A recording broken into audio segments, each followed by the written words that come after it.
Respected Malana Sahib, respected Amir Sahib, honorable guests, ladies and gentlemen, brothers and sisters and friends, Assalamu alaikum. I'll start with a few questions. Would you want to try pouring cold water over your computer's motherboard? Or put a hand over a burning flame? Or maybe attempt to drive a nail through a soccer ball? The answers to all these questions, of course, is no. Because we collectively recognize the impact of such actions as common sense, meaning universally accepted effects, which we need not debate on at all or spend too much time in understanding the scientific processes of. The one principle that I intend to highlight here in this case is that as human beings, we are to quite an extent impact-driven creatures. So for today's talk, we will explore how we can improve the desired impact of our prayers in our lives, as per the wishes of our beloved Khalifa, Hazrat Mirza Masroor Ahmad, may Allah be his helper.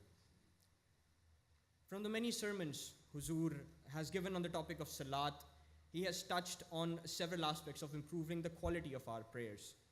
I'll selectively draw on a few today. But I'll start with the words of the Holy Quran, Surah Al-Baqarah, verses 46 and 47, and seek help with patience and prayer. And this indeed is hard, except for the humble in spirit, who know for certain that they will meet their Lord, and that to him will they return. The trait that I want to draw your attention to is humility. Our challenge, my friends, is that we live in a socio-economic setup which, to a significant extent, measures our success with external accomplishments. This at times can trap us into what I can call a me-first thinking, which ends up us prioritizing material gains over everything else to maintain our perception of appearing successful and popular among others. Humility, however, and this is according to the Greater Good Science Center, University of California, Berkeley, is the understanding that our self-worth lies in our intrinsic value as human beings rather than things such as six-figure salaries or the body of a movie star or climbing the corporate ladder or perhaps the number of friends on Facebook. Instead, humble people place a high value on more meaningful things that benefit others, such as noble qualities, personality over possession. Humility, therefore, is a state of mind. It can be improved with practice. It is the act of placing ourselves in a mental position where we are open to perhaps listening to another's message without letting our own pride interfere with the message itself. In the context of prayer, this mainly would mean learning to tame our ego in favor of accepting that the Almighty is all-powerful, and therefore all progress is dependent on His will and His blessings. It enables us to be more sincere in our prayers, build a closer connection with the Almighty, be more open to accepting His directions in how to conduct our lives. When this is practiced through Salat, it makes us more eligible to receive God's grace, which in turn naturally reinforces the practice of namaz itself as we begin to realize its benefits. Our beloved Huzur describes this, and I quote, "Indeed, God cares for the person who has great humility and has a resilient, enduring connection with God." In the current age, God specifically addressed the promised Messiah, on whom be peace, and said that He liked His humble ways. It was these humble ways that opened up great many avenues of progress. If one wishes to partake of these, if one wishes to taste the fruit of this patience, have one's prayers accepted, then it is essential to turn to God with humility and resolve. This is what will save from Satan. This is what will strengthen faith and also grant divine nearness. So what happens as a result of this divine nearness? Surah Al-Mu'minun, verses 2 and 3. Surely, success does come to the believers who are humble in their prayers. Friday's sermon, April 10, 2015, explaining the word success used in the Quran, the Arabic word falah. Huzur mentions, it is a state of ease, prosperity, good fortune, fulfillment of wishes, security, constant comfort and happiness, and having life's bounties. These are the varied benefits enjoyed by those who do good as bestowed in them by God. The first and significant step to attain these bounties is to be humble in prayer. Let's move on towards what we can probably now call the logistics of Salat and how we can improve at that area. Now, simple example, for those of us who regularly go to the gym or have perhaps taken up some form of physical fitness activity at some point in their lives, will probably appreciate that to be good at it, we need three things. One, we need a routine or a habit, meaning a regular activity with predefined start and end times. Two, we need form, and by form I mean the right posture or perhaps the right playing techniques. Three, we need a performance enhancement system. Some of us are naturally motivated to progress. We possess better technique or have a natural ability to play better than others. There are several others, however, who will need training sessions, who will need the influence of trainers and other more expert players just to improve their own game. So everyone is different. Therefore, Salat, in a similar context, can be termed as our path to spiritual fitness and reformation. The thing to remember here is that, like your gym workout, this is a progressive, self-rewarding experience, but only if practiced consistently over time. So the question is, how do we get there? We can draw instructions from a few of Huzur's Friday sermons, and I quote, 30th January 2015, people have varying capacities and abilities, and therefore varying requirements are expected. What has been enjoined is that everyone should try and attain their personal best, and no one has been inconvenienced in the process. The promised Messiah, on whom be peace, said that God does not ask anyone to accept anything that is beyond their capacity, so that his commandments are not inconvenient to practice. It should be very clear that God knows the state of the inner recesses of our heart, and no excuse about lack of knowledge, lack of wisdom, or capacity will stand before God. Therefore, we should keep it in view that we have to test our belief and our practice. The basic standard of 5 daily prayers has been set, and men are required to offer these prayers in congregation. So routine, step one, that is taken care of. And for form, in terms of physical postures or the mechanics of Salat, we have the Sunnah of the Holy Prophet sallallahu alaihi wasallam. As for setting up a system of reformation, I'll continue. Friday sermon, 31st January 2014. We will have to remove any discrepancy in our word and deed. And while taking the message to others, we should also self-reflect.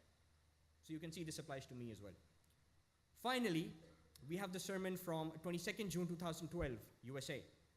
Huzur touched on a few key practical arrangements that I feel are directly relevant to us, so here goes. For people who live far from the mosque and have to drive some distance for congregational prayer, Huzur mentions, if everyone who possesses a car utilizes it for worldly matters, uses it for gaining God's pleasure, then the purpose of these vehicles will become the service of Islam, and the individual will gain both worldly and religious rewards. If that's not possible, or owing to your work or travel requirements, it's too difficult, then Huzur recommends a few Ahmadis living close by should organize to get together in one home to offer prayers in congregation. And if you happen to live in a suburb or a region that is too remote, then according to Huzur, should make arrangements within the household to offer prayers in congregation with other family members. Results that will follow over time will include, and I further quote from the same sermon, 1. Children will also learn the importance of Salat in this manner. Such arrangements will also safeguard the children from getting involved in other activities outside home. By activities, Huzur here means negative activities. Again, discipline in offering prayers will also require children to go to bed early at night, and therefore staying up late become obsolete in such households. 2. By the time a person reaches adulthood, the habit of offering Salat should have progressed to the point where it becomes well-founded and firm. 3. Families who offer prayers in congregation on their leisure outdoor trips also become a source of tabligh by offering a good example to those who are around them. Ultimately, through these steps, when us individuals, families, and office bearer together work towards building this culture in our respective jamaats, we can overall improve the standard of our prayers. such that, in Huzur's words, these prayers will protect you and prevent you from committing any wrongdoings and will fill our homes with blessings and favors of God Almighty. Now friends, none of what I have shared with you here is new to us. The only reason we need to remind ourselves of this is because there is constant opportunity for improvement as far as A, the habit, and B, the quality of our prayers is concerned. I am in no position at all to question the validity or perhaps even think of cross-examining Huzur's directives. However, for the benefit and interest of our youth and in the interest of neutrality, I'll add my 2 cents of research and recommendations here. I'd strongly encourage our youth to go and find content, reading material, on the behavioral benefits of prayer and meditation. How it helps cultivate resilience, reduces stress levels, helps you focus through the regulation of your heart rate, your blood pressure, your metabolism, and your dopamine levels, which, as far as I know, is a neurotransmitter that regulates memory, concentration, and problem-solving functions. For those of you who are interested in neuroscience a bit further, you can try researching online for the phrase Muslim prayers and alpha waves. This tells us how academic research on just the act of sajda, prostration, has associated with it the relaxation response of our brain. Something I found very interesting, and I'd encourage others to search it online and go through it as well, if possible. Also, what you can do is initiate conversations with your superiors in the Jamaat and your family members about the need for Salat.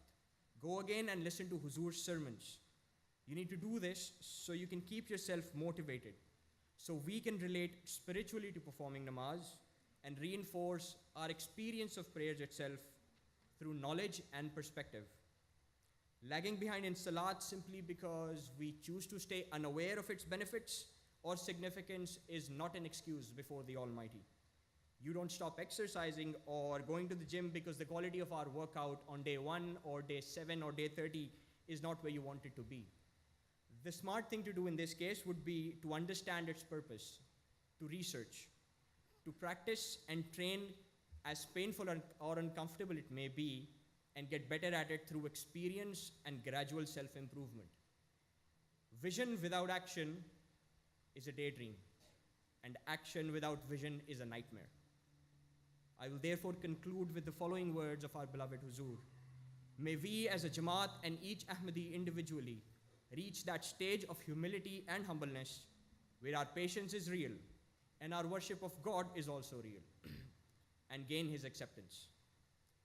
May our patience and prayers bear fruit in the hereafter as well as this world in a way that the world may witness that we are the Jamaat established by the promised Messiah on whom be peace. A Jamaat that submits to God with humility, pays the dues of worship of God, and abides by His every directive with humility. That it is a Jamaat which seeks God's pleasure and will bring about a revolution in this world with patience and prayer. It does not turn to the world in times of difficulty and hardships. In fact, it turns to that God who has power over everything and who can vanquish the enemy in spite of all his apparatus. When the world will observe this, it will be compelled to say, these indeed are the true believers in whom God can be seen, who attain the love of their Lord. These are the people who can show the world ways to find God. Friday sermon, 7 June 2013. Wa akhir da'wana anil hamdulillahi rabbil alamin.